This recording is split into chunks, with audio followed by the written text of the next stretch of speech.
What up, players? Today we're going to be painting bolt weapons. So this is bolter guns, or bolters for Space Marines, bolt pistols, heavy bolters, anything that follows the bolter like anatomy is what we're going to be looking at. I'm painting this Raven Guard bolt pistol.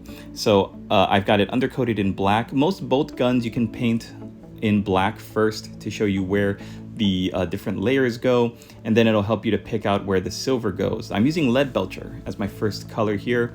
Make sure you thin it down on your wet palette so you're not painting it straight out of the pot, because lead belcher is a thick metallic paint. If you get too much on your brush and put it on, it's going to be hard to smooth it around, and you might end up with some really chunky looking silver bits, and we do not want that.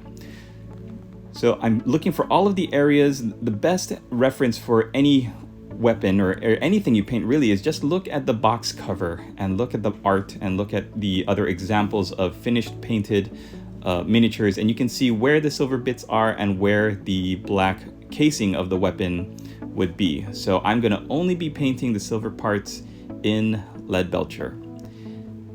There are some chapters of Space Marines that have different colored bolt guns. Like the Dark Angels have red bolter casings. I believe the Iron Hands or one of the other like Silver Skulls, black with silver trim Space Marines use all silver bolt guns. So if you want to stay lore accurate and you want to make sure that you're authentic to the box cover, the box art, then just double check that before you get going. Most cases though, I want to say silver for the mechanical gribbly bits like the barrel and the under layers of the bolt gun, and then black for the bolter casing is usually a safe bet for most bolters used by the Imperium. If you make any mistakes as well, then just have the other paints at hand. For example, I'm using black for this guy's gloves and black for the bolter casing. So if I get any of that lead belcher paint on the other areas they're not supposed to be, I could just fix it up immediately and keep moving on with my paint job.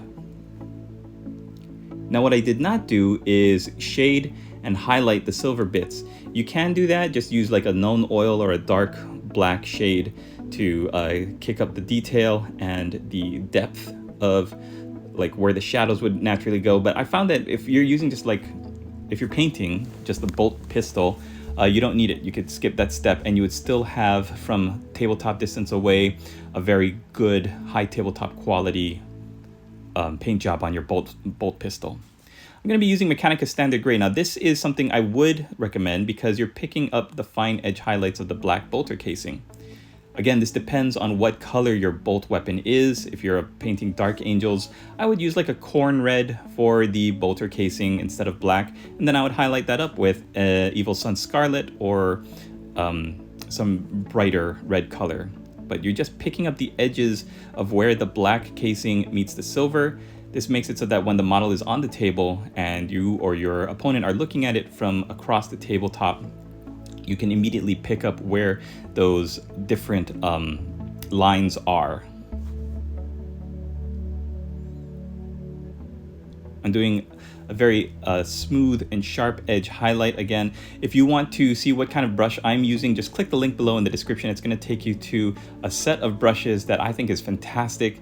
It's only like about $10 American, and you get a bunch of really insanely detailed, very sharp brushes that you can use for painting details, like I used to paint this guy's eyeballs, and mostly for any kind of very precise edge highlighting that I do. So thanks for watching, guys. If you are interested in the Scout Squad, the brushes, anything that I use, click the links below in the description. Don't forget to leave a like and a comment before you go. And remember, bolters, bolt weapons, bolt guns, bolt pistols, they're meant to emphasize and accentuate the rest of your paint job. They're really one of the last things to consider. You don't have to go crazy when painting them. Just have a good time, because you're going to be painting a lot of them. You should be spending all of your energy, your brain power, and your focus on painting the rest of the miniature. Leave this for last. Have a great time. We'll see you in the next video.